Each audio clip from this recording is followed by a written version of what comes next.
MLT Case Study Series 33. A case study on the topic. Unveiling the Chromosomes, a Journey into Prenatal Diagnosis. Karyotyping and the Confirmation of Down Syndrome, a comprehensive case study for medical lab technologists. Karyotyping is a laboratory technique used to visualize chromosomes in order to detect genetic abnormalities. This process involves the collection of cells, usually from a blood sample, amniotic fluid, or bone marrow. The cells are then cultured, harvested, and stained to make the chromosomes visible under a microscope. Each chromosome can be identified by its size, shape, and banding pattern, allowing for the analysis of chromosomal abnormalities such as deletions, duplications, inversions, and translocations. Karyotyping is crucial in diagnosing genetic diseases, some cancers, and in prenatal screening. Sample case study, diagnosing Down syndrome. Patient background. A couple, both 32 years old, were referred for genetic counseling after a prenatal screening test suggested a high risk of Down syndrome, trisomy 21, in their fetus. The woman was 16 weeks pregnant, and this was their first pregnancy.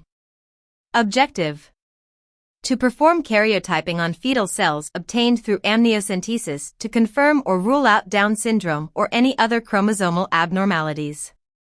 Procedure: amniocentesis. A sample of amniotic fluid was collected using a fine needle inserted into the uterus under ultrasound guidance. This procedure was chosen to obtain fetal cells for karyotyping. Cell culture. Fetal cells from the amniotic fluid were cultured in a special medium to encourage cell division, which is necessary for karyotyping. Harvesting and staining. Once a sufficient number of cells were dividing, they were harvested. The cell division was then stopped at the metaphase stage when chromosomes are most visible. The cells were stained to highlight the distinct banding patterns of the chromosomes. Microscopy and image capture. The stained chromosomes were examined under a microscope. High-quality images of the chromosomes were captured and arranged in a standard format, karyogram, showing all the chromosomes in pairs from largest to smallest. Results: the karyogram revealed the presence of an extra chromosome 21 in each cell analyzed, indicating trisomy 21. This finding confirmed the diagnosis of Down syndrome. Discussion. Diagnosis: the presence of an extra chromosome 21 in the karyotype confirmed Down syndrome, a genetic disorder caused by trisomy 21. This result is consistent with the initial high-risk screening result. Technical considerations. The accuracy of karyotyping depends on obtaining high-quality images of the chromosomes and correctly identifying each chromosome by its size, banding pattern, and centromere position. Errors can occur if the chromosome spreads are of poor quality or if there is a misinterpretation of the chromosomal abnormalities.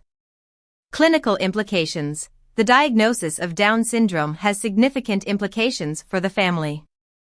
It is associated with intellectual disability, a characteristic set of facial features, and a higher risk of certain medical conditions. Genetic counseling can provide the family with information about the nature of the disorder, its implications, and support resources. Future directions. For families with a child diagnosed with Down syndrome, further genetic counseling is recommended to discuss the likelihood of Down syndrome in future pregnancies and the availability of prenatal testing options. Conclusion. Karyotyping provided a definitive diagnosis of Down syndrome in this case, illustrating its importance in prenatal diagnosis and the management of genetic disorders. This case study highlights the role of medical laboratory technologists in diagnosing genetic conditions and the impact of their work on patient care and counseling.